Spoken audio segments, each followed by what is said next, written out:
Hello boys. पिछले video clip में मैंने आपको विभिन्न विधियों जैसे प्रतिस्थापन, कुछ विशेष सूत्रों द्वारा तथा आंशिक भिन्नों द्वारा समाकलन ज्ञात करना सिखाया था।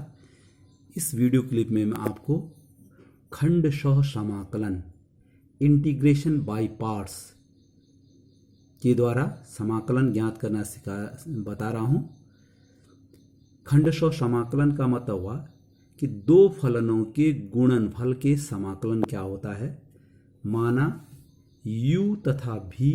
दो फलन हैं तो integration u into v dx बराबर होता है u integration v dx minus integration du बटे dx into integration v dx और होल का dx। अर्थात दो फलनों के गुणनफल का समाकलन कैसे ज्ञात किया जाता है। पहला फलन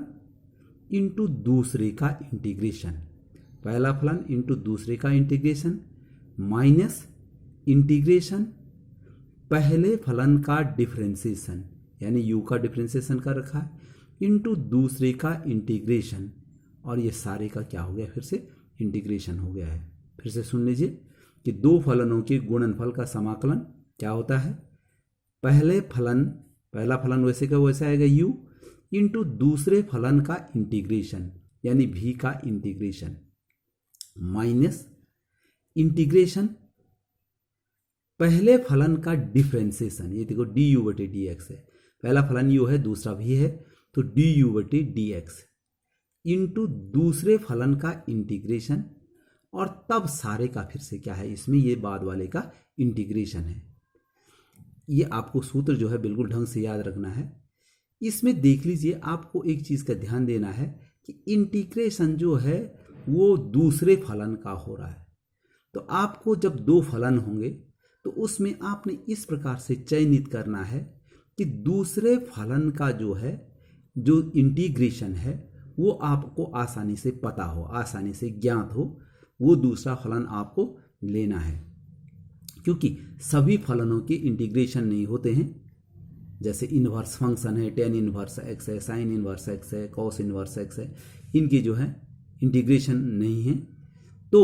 आपने दूसरा फलन इस प्रकार से चुनाव करना है कि जिसका आसानी से इंटीग्रेशन होता हो। दूसरी बात, यहां पर देख लीजिए, जो दूसरा फलन है इसका डबल इंटीग्रेशन है। देखो, एक इंटीग्रेशन ये v dx ये है, और दूसरा इंटीग्रेशन ये आपका जो है ये यहां से लगा हुआ है, तो इसका डबल इंटीग्रेशन है। ध्यान देना है कि दूसरा फलन आप इस प्रकार से लेंगे जिसका इंटीग्रेशन बढ़े नहीं, जिसका इंटीग्रेशन बढ़े नहीं। बढ़ने का अर्थ मेरा ये है कि माना आप जैसे x के चर हैं, x की घात वाले, x की घात n वाले ये चर हैं, इनको आप विषम परिस्थितियों को छोड़ करके द्वितीय फलन के रूप में आप इनको नहीं लेंगे। क्यों नहीं लेंगे? इसलिए नहीं लेंगे कि मान के चलो कि यहां पर जो है आपका v है, v का इंटीग्रेशन जो है आपका जो है इसका जो है एक बार इंटीग्रेशन, जैसे माना आपने इसको x ले लिया, माना v की जगह पे x है, तो x का इंटीग्रेशन क्या होता है, x स्क्वायर बाई 2 होता है। फिर x स्क्वायर बाई 2 का फिर से इंटीग्रेशन होगा, तो यहां देख लीजिए कि यहां पर क्योंकि इसका भी डिफरेंशिएशन होगा तो ये फलन भी कुछ आएगा, तो इसका जो है इसका भी फलन होगा, इसका v स्क्वायर बाई 2 हो जाएगा, फिर 2 गुणा के रूप में फिर से आपके पास सूत्र आ जाएगा। तो इस प्रकार ये बढ़ता ही रहेगा। यानी आपने ये ध्यान देना है कि x के जो हैं, जो घात वाले जो वो हैं पद हैं, x की घात को आप दूसरे पद के रूप में कदापि नहीं लेंगे, कुछ विशेष स्थितियों को छोड़ करके। तो विशेष स्थितियां क्या होंगी, जैसे मैं आपको बताऊंगा आगे जा करके। तो देख लीजिए, आपने ये सूत्र जो है याद रखना है कि दो फलनों के गुणनफल का जो है समाकलन क्या होता है। पहला फलन इंटू दूसरे फलन का समाकलन माइनस पहले फलन का डिफरेंशिएशन इंटू दूसरे फलन का इंटीग्रेशन और सारे का फिर से इंटीग्रेशन आपने इस पर से निकालना है। मैं आपको एक एग्जाम्पल बता रहा हूँ। यहाँ पर एग्जाम्पल है, ये है आई बराबर मैंने लिखा x cos x D x.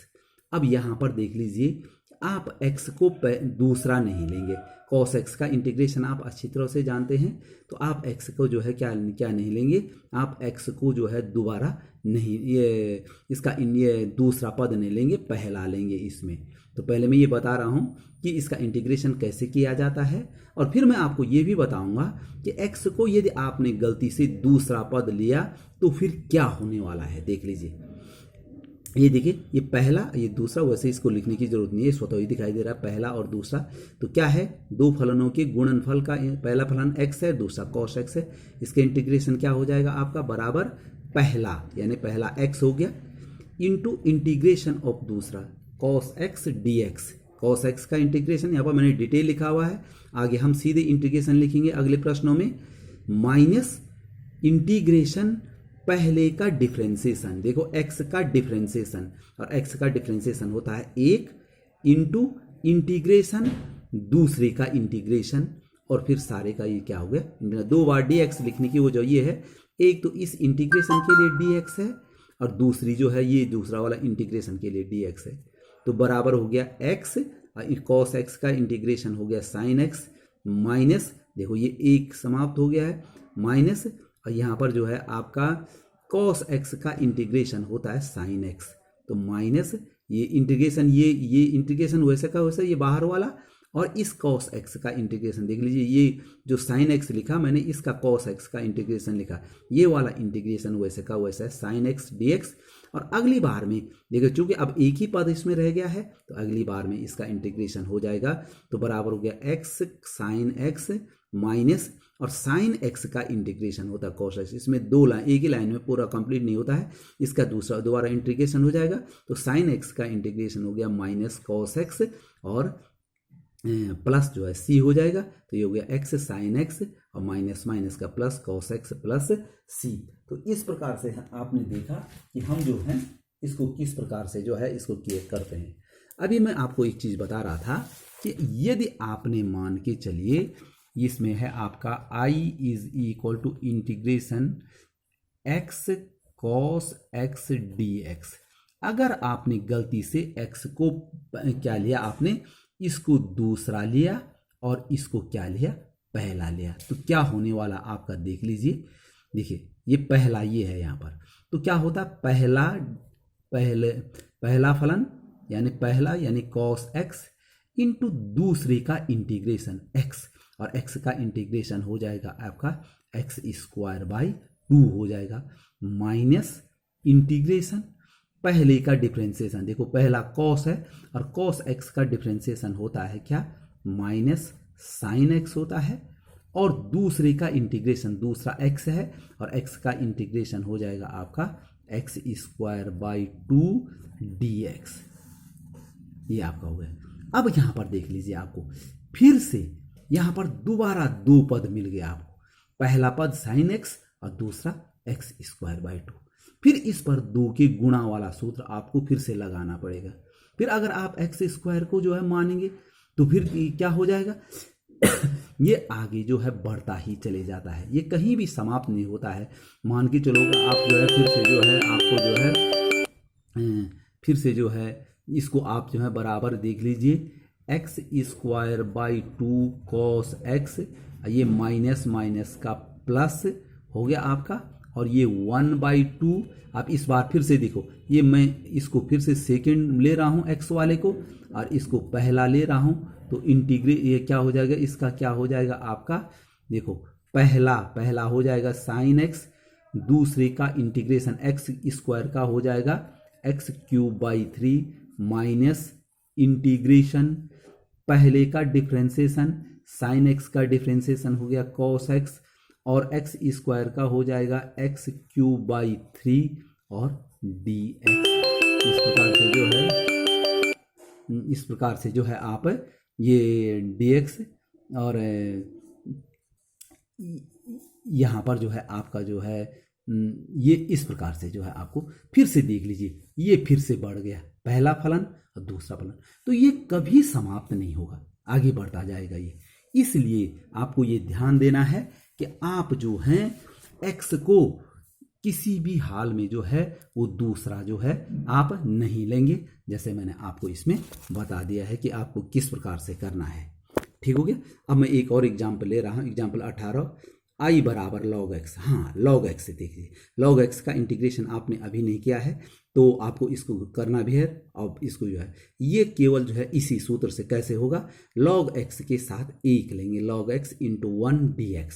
इसके साथ पहला पद स्वयं में log x हो गया और दूसरा में 1 लेते हैं, बराबर हो जाएगा आपका dx। भले ये 1 यहाँ पर देखो, 1 भी x की घात के रूप में है, x की घात 0 होता है, ये 1 का इंटीग्रेशन x होता है, इसका भी बढ़ता है, लेकिन चूंकि log x का डिफरेंशिएशन 1/x होता है तो x से कटने के लिए मैंने कहा था कि विशेष परिस्थितियों को छोड़कर यहाँ पर आप 1 भी x की घात का रूप है, देख लीजिए x की घात 0 होता है ये। अब वैसे मैंने कहा था कि x की घात वाला आप जो है विशेष परिस्थितियों को छोड़ करके आप x घात n वाले पदों को दूसरा फलन नहीं लेंगे, पर यहाँ पर चूंकि log x का हम इंटीग्रेशन नहीं जानते हैं तो इसलिए हमने यहाँ पर 1 दूसरा लिया, तो बराबर हो गया। कैसा होता है इसका, ये पहला हो गया, ये दूसरा हो गया, तो पहला फलन इंटू पहला पद इंटू दूसरे का इंटीग्रेशन, 1 का इंटीग्रेशन होता है x माइनस इंटीग्रेशन पहले का डिफरेंशिएशन, log x का डिफरेंशिएशन 1/x हो गया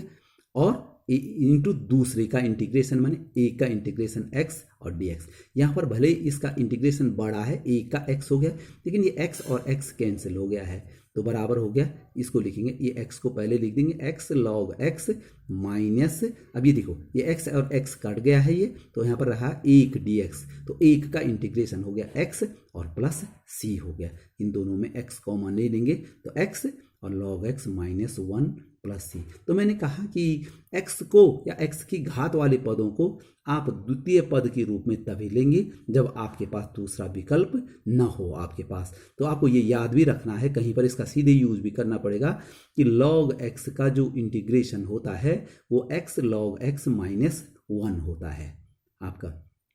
एक तीसरा देख लीजिए,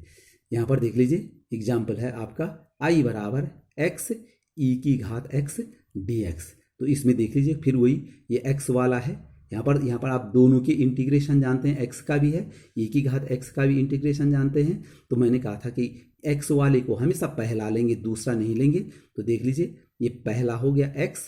इंटू ई की घात x का इंटीग्रेशन, दूसरे का इंटीग्रेशन e की घात x का e की घात x हो गया, माइनस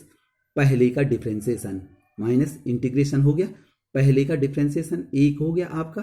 और दूसरे का इंटीग्रेशन जो है आपका e की घात x का e की घात x होता है, ये आपका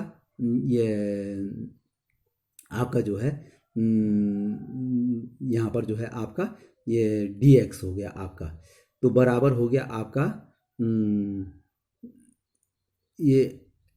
इसका 1, तो बराबर हो गया x e की घात x माइनस, ये देखो 1 से गुणा करने पर e की घात x ही रह गया केवल, और e की घात x का इंटीग्रेशन क्या होता है, e की घात x होता है और प्लस c। तो इन दोनों में आप e की घात x कॉमन ले सकते हैं, तो यहाँ पर बच जाएगा x minus 1 plus c। Simple सवाल है लेकिन x वाले को आपने दूसरा लेना है। अब देख लीजिए एक और प्रश्न बता रहा हूँ मैं आपको, एग्जाम्पल नंबर 20, वो ये है i बराबर x साइन इनवर्स x बटे 1 माइनस एक्स स्क्वायर dx। आप देख रहे होंगे क्योंकि ये प्रश्न पिछली बार भी आया था, भले उसमें x नहीं रहा हो पर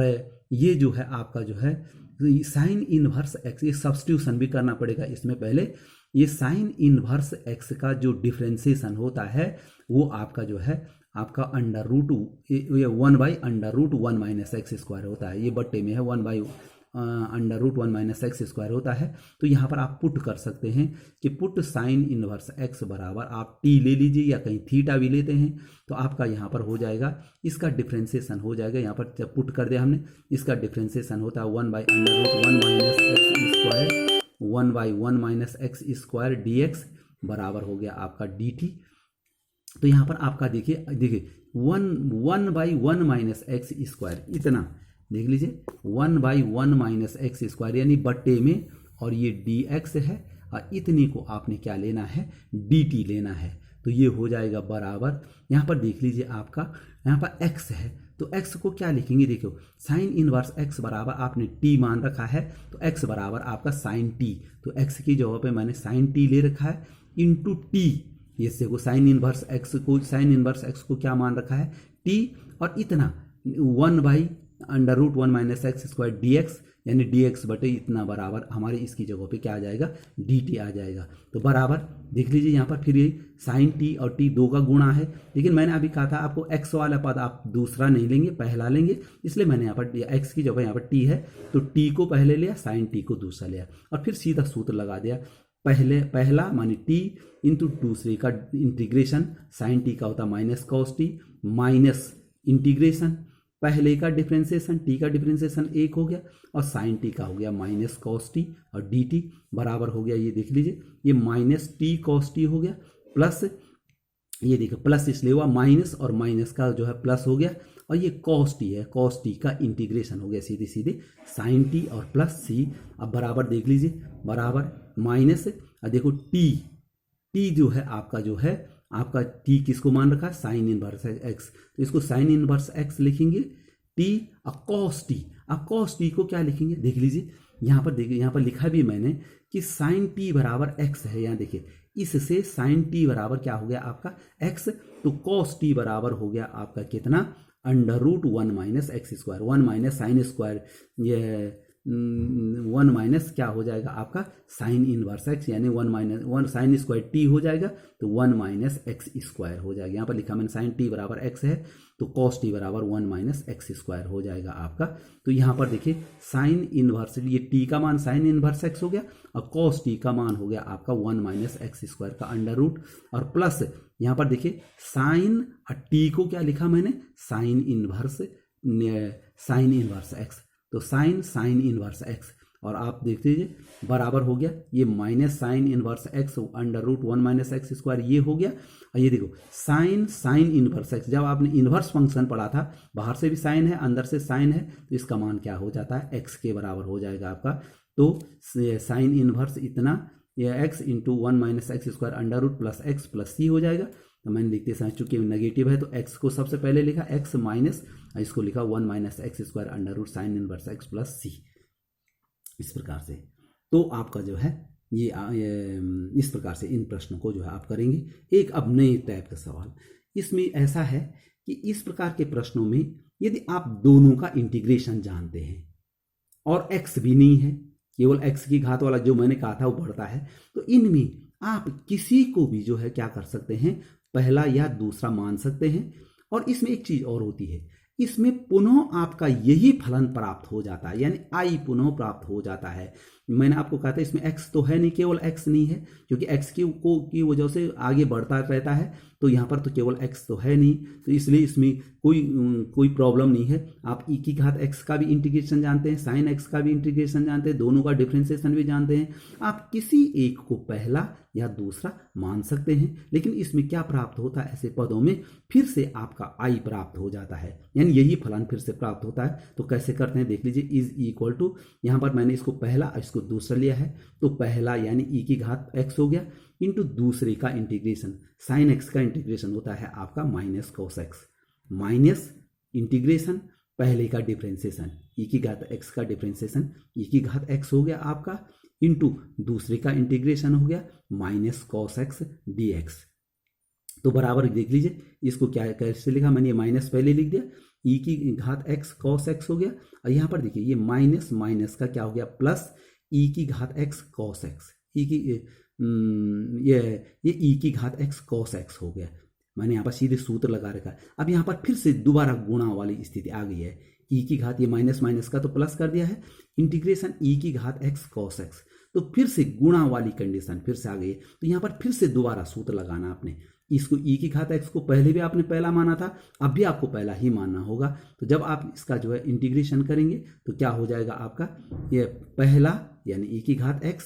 ये माइनस जो है हमने यहाँ माइनस माइनस का प्लस पहले ही कर दिया, यहाँ पर सीधे सूत्र लगा दिया है, e की घात x cos x है हमारे पास, तो पहला इंटू दूसरे का इंटीग्रेशन cos x का हो गया साइन x, माइनस इंटीग्रेशन पहले का डिफ्रेंसिएशन यानी ई की घात एक्स का डिफ्रेंसिएशन ई की घात एक्स हो गया, और कॉस एक्स दूसरे का integration sine x D x हो गया आपका।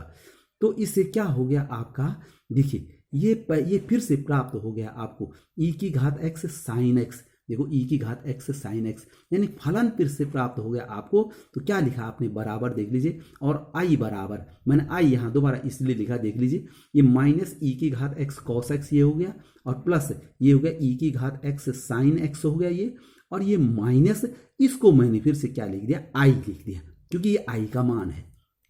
इसको आई लिख दिया मैंने, और प्लस सी लिख दिया। देख लीजिए इसमें इनमें मैंने कहा था कि फलन दोबारा प्राप्त, 2 बार इंटीग्रेशन का सूत्र लगाना पड़ता है, 2 बार गुणा का सूत्र, एक बार यहां लगाया मैंने और एक बार यहां लगाया, लेकिन इससे हमको जो है ये फलन फिर से, अब आप बोलेंगे ये फिर से आगे बढ़ गया, लेकिन आगे बढ़ा नहीं, ये हमको क्या प्राप्त हुआ, आई प्राप्त हुआ। आई ये देखो ई की घात x sine x integration D x है ये, तो आपका आई प्राप्त हुआ। अब देखिए ये क्या होता है, यहाँ बाईं तरफ भी इसलिए मैंने आई लिख दिया, ये आई जो है माइनस होना चाहिए, क्योंकि प्लस होगा तो ये दोनों आई कट जाएंगे, ऐसा नहीं होगा, ये माइनस, याद रखिए ये माइनस ही होना चाहिए, ताकि ये माइनस आई जब बाईं तरफ आएगा तो 2i हो जाएगा, आई प्लस आई 2i। अगर आपका गलती से यहाँ प्लस हो गया तो ये आई माइनस आई 0 हो जाएगा, तो आपका जो है इंटीग्रेशन नहीं निकल पाएगा। तो 2i बराबर, इन दोनों में मैंने ई की घात एक्स कॉमन लिया, तो यहाँ पर ई की घात एक्स कॉमन लिया, पहले ये धन वाले को लिखा साइन एक्स और माइनस कॉस एक्स प्लस सी, और ये 2 जो है अब भाग में आ जाएगा, तो आई बराबर हो गया 1/2 ई की घात x sine x minus cos x plus C. तो ऐसे फलनों में, जैसे ये इंटीग्रेशन में जहाँ दोनों के जो है आप आसानी से डिफ्रेंसिएशन और इंटीग्रेशन भी जानते हैं, और वो एक्स नहीं है, केवल दूसरा पद केवल एक्स नहीं है, तो ऐसी स्थिति में क्या करते हैं, ये 2 बार इंटीग्रेशन का सूत्र लगता है, और दूसरी बार जब हम इंटीग्रेशन प्राप्त करते हैं तो हमको आई जो है प्राप्त होता है, और आई भी माइनस होना चाहिए, प्लस नहीं होना चाहिए। हाँ प्लस होगा और 1/2 होगा, पर केवल माइनस, केवल प्लस आई नहीं होना चाहिए। हाँ प्लस होगा, 1/2 आई हो सकता है, 3/4 हो सकता है, जो इसके साथ जुड़ घट सके ऐसा होना चाहिए। अब ये देख लीजिए एक और नया टाइप का मैं प्रश्न आपको बता रहा हूँ, इंटीग्रेशन ई की घात एक्स प्लस ई की घात x into F x plus F dash x D x के रूप वाले फलनों के समाकलन। ये ऐसे फलन है, देख लीजिए ये एफ एक्स है और ये एफ डैश एक्स है, और ई की, अगर ई की घात एक्स बाहर से है और जो दूसरा फलन है वो पहले का डिफ्रेंसिएशन है, देखो ये एफ एक्स है और ये इसका डिफ्रेंसिएशन है। तो ऐसी स्थिति में इस प्रकार के फलनों को कैसे हल किया जाता है, या उनका सीधे आप उत्तर भी लिख सकते हैं, ई की घात एक्स, देखो पहले का डिफ्रेंसिएशन दूसरा है, तो ऐसी स्थिति में क्या करते हैं कि इनको 2 अलग अलग फलनों के रूप में जो है हम बदल देते हैं, और दूसरे में इंटीग्रेशन वाला सूत्र नहीं लगाते हैं, इंटीग्रेशन वाला सूत्र सिर्फ पहले में लगाते हैं। कैसे करते हैं देख लीजिए आप, आई बराबर देख लीजिए ई की घात x F x plus F dash x D x. अब देख लीजिए ई की घात एक्स का हम दोनों से गुणा कर देंगे, तो हम क्या करेंगे, इसको 2 फलनों के रूप में लिख देंगे, इंटीग्रेशन ई की घात x F x D x हो गया, धन इंटीग्रेशन ई की घात x F dash x D x, 2 फलनों के रूप में लिख दिया। तो ऐसी स्थिति में क्या करते हैं कि वो जो है दूसरे वाले का आप इंटीग्रेशन नहीं करेंगे, वो अपने आप ही कैंसिल हो जाएगा। कैसे देख लीजिए, ई की घात एक्स और यह एफ एक्स, तो एफ एक्स को हम इसमें पहला मानते हैं और ई की घात एक्स को दूसरा मानते हैं। तो जब यहाँ पर इंटीग्रेशन का सूत्र लगेगा तो पहला मानी एफ एक्स इंटू दूसरे का इंटीग्रेशन हो जाएगा ई की घात एक्स माइनस इंटीग्रेशन पहले का डिफ्रेंसिएशन, एफ एक्स का डिफ्रेंसिएशन होता है एफ डैश एक्स, और दूसरे का इंटीग्रेशन, दूसरा ई की घात एक्स है तो ई की घात एक्स डी एक्स। तो देख लीजिए ये आपको वही प्राप्त हो गया, देखिए जो हमारे पास, जिसका हमने यहाँ दूसरे वाले में सूत्र लगाने की जरूरत नहीं है, दूसरा वाला में बिल्कुल उसको छेड़ना ही नहीं है, वही प्राप्त हो गया। देखिए एफ डैश एक्स ई की घात एक्स, ये देखो एफ डैश एक्स ई की घात एक्स, हाँ ये माइनस प्राप्त हुआ, ये प्लस हुआ, तो ये दोनों के दोनों प्राप्त हो गए, तो बराबर ई की घात एक्स एफ एक्स। तो याद रखिए अगर इस प्रकार की स्थिति हो कि जो दूसरा वाला फलन है वो पहले वाले का जो है डिफ्रेंसिएशन हो, तो ऐसी स्थिति में उत्तर क्या होगा, जो पहले वाला फलन है यानी ई की घात एक्स एफ एक्स जो है आपका होगा। तो यहाँ पर देख लीजिए मैं इसके कुछ सवाल करने जा रहा हूँ आपके, ये देखो आई बराबर है ई की घात x tan inverse x plus 1/1 plus x square D x. ठीक हो गया। तो यहाँ पर आप देख रहे होंगे कि टेन इनवर्स एक्स, पहला फलन टेन इनवर्स एक्स है और ये दूसरा वाला उसका जो है डिफ्रेंसिएशन है, टेन इनवर्स का डिफ्रेंसिएशन 1 + 1/(1 एक्स स्क्वायर होता है। तो इसको मैंने दो अलग अलग फलनों में डिवाइड कर दिया। इंटीग्रेशन टेन इनवर्स एक्स ई की घात एक्स हो गया आपका, ये आपका, इसको पहले लिखा मैंने टेन इनवर्स एक्स को, और प्लस इंटीग्रेशन 1/1 + एक्स स्क्वायर ई की घात एक्स। तो देख लीजिए, क्योंकि पहले फलन का डिफ्रेंसिएशन दूसरा है, इसलिए अब दूसरे वाले को हम छेड़ेंगे नहीं, तो यहाँ पर हम इंटीग्रेशन का सूत्र लगाएंगे। देखिए, ये पहला हो गया, ये दूसरा हो गया ई के, तो पहला यानी टेन इनवर्स एक्स इंटू दूसरे का इंटीग्रेशन यानी ई की घात एक्स हो जाएगा, माइनस इंटीग्रेशन पहले का डिफ्रेंसिएशन टेन इनवर्स एक्स का होता है 1/1 + एक्स स्क्वायर इंटू दूसरे का इंटीग्रेशन होता है ई की घात एक्स डी एक्स। यहाँ देख रहे होंगे आप, ये देखो, और इसको हमने छेड़ा ही नहीं, प्लस इंटीग्रेशन, यहाँ सूत्र नहीं लगाना है, ये 1/1 + एक्स स्क्वायर ई की घात एक्स डी एक्स। तो हमें देखिए इसमें जो ये इंटीग्रेशन वाला पार्ट हमको प्राप्त हुआ है, देखिए ई की घात एक्स बटे 1 + एक्स स्क्वायर, ई की घात एक्स बटे 1 + एक्स स्क्वायर, एक माइनस एक प्लस एक कैंसिल हो गया, तो ई ये प्राप्त हुआ हमको ई की घात x tan inverse x plus C. इतना न करते हुए आप दूसरी विधि से कैसे कर सकते थे, यहाँ पर देख लीजिए,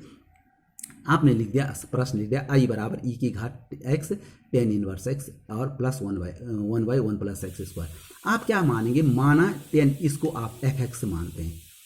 तो ये एफ एक्स है, तो निश्चित तौर पे ये एफ डैश एक्स है, तो हमने माना एफ एक्स बराबर टेन इनवर्स एक्स मान लिया, इसलिए एफ डैश एक्स बराबर 1/1 + एक्स स्क्वायर हो गया। अब यहाँ पर हम हल नहीं कर रहे हैं, हम उस सूत्र का सीधे प्रयोग कर रहे हैं। मैंने यहाँ पर लेकर, चूंकि दिया हुआ फलन इंटीग्रेशन ई की घात F x plus F dash x के रूप का है, देखो ये किस रूप का है, ई की घात x into F x plus F dash x, क्योंकि अगर ये एफ एक्स है, जैसे मैंने यहाँ पर मान रखा है ये एफ एक्स है, तो ये उसका इंटीग्रेशन हो गया, ये उसका डिफ्रेंसिएशन हो गया, एफ डैश एक्स हो गया। तो यहाँ पर क्या लिखा मैंने, इसको ज़्यादा मैंने कुछ नहीं किया, इसको एफ एक्स लिखा, तो एफ डैश एक्स निश्चित तौर पे ये हो जाएगा आपका। अब चूंकि दिया हुआ फलन इस रूप का है, किस रूप का है, ई की घात एक्स, और ये एफ एक्स हो गया धन एफ डैश एक्स के रूप का है, अतः इसका जो इंटीग्रेशन होगा आपका ई की घात x tan inverse x plus ये बराबर होगा, मैंने क्या बताया था, बराबर में किसका होगा, पहले पद के बराबर। देखिए यहाँ सूत्र में भी देख लीजिए, बराबर पहले पद, देखो ई की घात एक्स एफ एक्स, ये देखिए यहाँ पर पहला वाला ई की घात एफ एक्स इंटीग्रेशन नहीं रहता उसमें, ई की घात एफ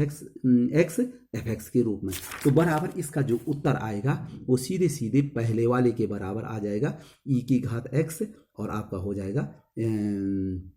वो टेन इनवर्स एक्स, यानी पहला वाला पद ये हो जाएगा। अगर इसको गुणा करें इससे, तो ई की घात एक्स टेन इनवर्स एक्स आपका उत्तर आ जाएगा, प्लस सी हो जाएगा। अब एक और प्रश्न है आपका, दूसरा प्रश्न ये इसी का, आई बराबर एक्स स्क्वायर प्लस 1 बटे एक्स प्लस 1 होल स्क्वायर ई की घात। ये भी दिखाई तो वैसे ही दे रहा है, क्योंकि ई की घात एक्स है और बड़ा भी है, तो इसमें निश्चित तौर पर इसको हमने यहाँ पर, चूंकि यहाँ पर तो सीधे दिया था कि टेन इनवर्स एक्स का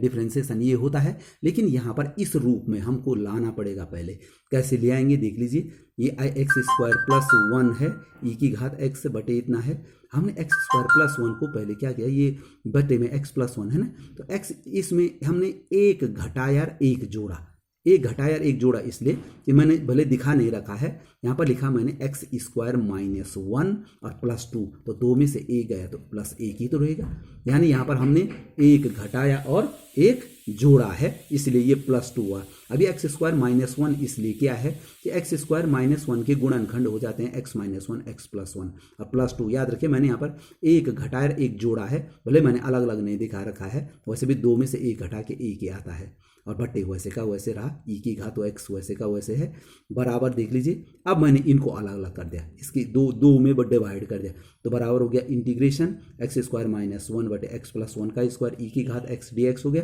प्लस 2 बटे एक्स प्लस 1 का, ये 2 बटे एक्स प्लस 1 का होल स्क्वायर ई की घात एक्स डी एक्स। अब ये देख लीजिए बराबर, थोड़ा इसी को देखना हमने, यहाँ इसको छेड़ने की जरूरत नहीं है, क्योंकि ये वही हो गया जो बाद वाला प्राप्त हो गया, हमको इसको छेड़ना नहीं है। यहाँ पर मैंने इसका सूत्र लगा एक्स माइनस 1 एक्स प्लस 1 और ये एक्स प्लस 1 होल स्क्वायर है ई की घात एक्स डी एक्स, और ये 2 ई की घात एक्स बटे ये सेम है, ये से लिखा हुआ है। और अब यहाँ पर देख लीजिए आपका एक्स माइनस वन, एक एक्स प्लस वन कट गया तो इंटीग्रेशन एक्स माइनस वन बटे एक्स प्लस वन हो गया ई की घात एक्स डी एक्स धन 2 बटे इतना। अब देख लीजिए यहाँ पर स्पष्ट तो नहीं दिखाई दे रहा है कि मैंने कहा था कि ये इसका पहले वाले का जो है, इसका जो है, इस वाले का जो है डिफ्रेंसिएशन ये